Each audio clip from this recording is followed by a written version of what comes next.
నమస్తే అండి. మీ డాక్టర్ కిషోర్ కుమార్.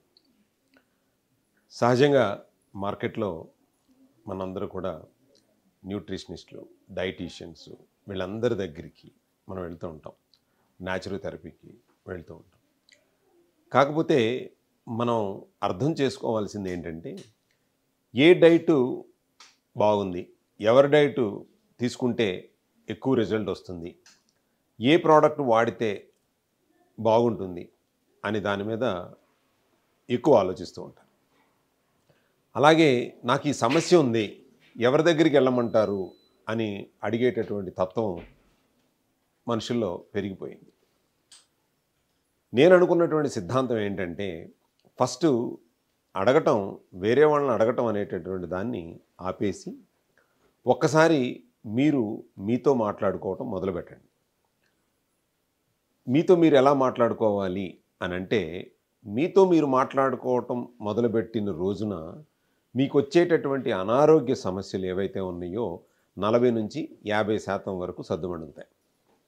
ఎలా సద్దుమణుగుతాయి అని మీరు క్వశ్చన్ వేస్తే నన్ను, సపోజ్ మన శరీరం మనకు ముందే ఒక రకమైనటువంటి సూచన ఇస్తూ ఉంటుంది. ఆ సూచనలు మనకు తెలియక అనారోగ్యాన్ని కొని తెచ్చుకుంటూ ఉంటాం.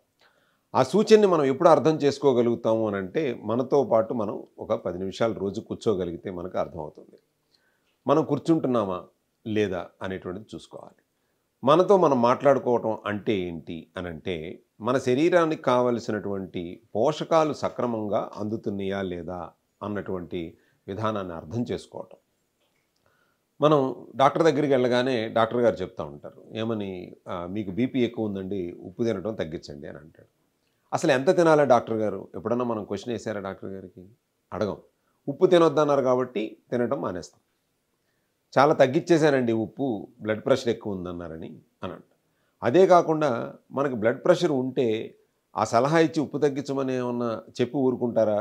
డాక్టర్ గారు మెడిసిన్ రాస్తారు. ఇది మీ జీవితాంతం వాడతానే ఉండండి బీపీ కంట్రోల్ చేసుకోవడానికి అని చెప్తా ఉంటారు. దానికి సిద్ధపడిపోతూ ఉంటాం. అసలు ఎంత ఉప్పు తీసుకుంటే శరీరానికి మంచిది?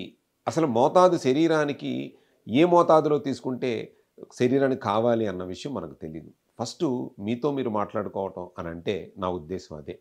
మీ శరీరానికి ఉప్పు ఎంత కావాలి అన్న విషయాన్ని మీరు అర్థం చేసుకోండి ఫస్ట్. ఇప్పుడు గూగుల్‌లో వెతకడం మొదలుపెట్టొచ్చు మీరు. బట్ ఇదే మిమ్మల్ని మీరు తెలుసుకోవటం అనంటే. సపోజ్ మన శరీరంలో దాదాపు 1405 భాగాలు ఉన్నాయన్న విషయం చాలామందికి తెలీదు. 1405 భాగాలు ఉన్నటువంటి ఈ శరీరంలో ప్రతి భాగానికి కూడా ఒక రకమైనటువంటి రిక్వైర్మెంట్ ఉంటుంది. మీ శరీరానికి ఏం కావాలి? పోషకాలు మాత్రమే కావాలి. మీరు తినేటటువంటి ఆహార పదార్థాల యొక్క పేర్లు కూడా మీ శరీరానికి తెలియదు. శరీరానికి తెలిసినటువంటి లాంగ్వేజ్ వేరు. ఆ లాంగ్వేజే vitamins, minerals, carbohydrates, proteins, water, oxygen ఇవి మాత్రమే మీ శరీరానికి తెలుసు.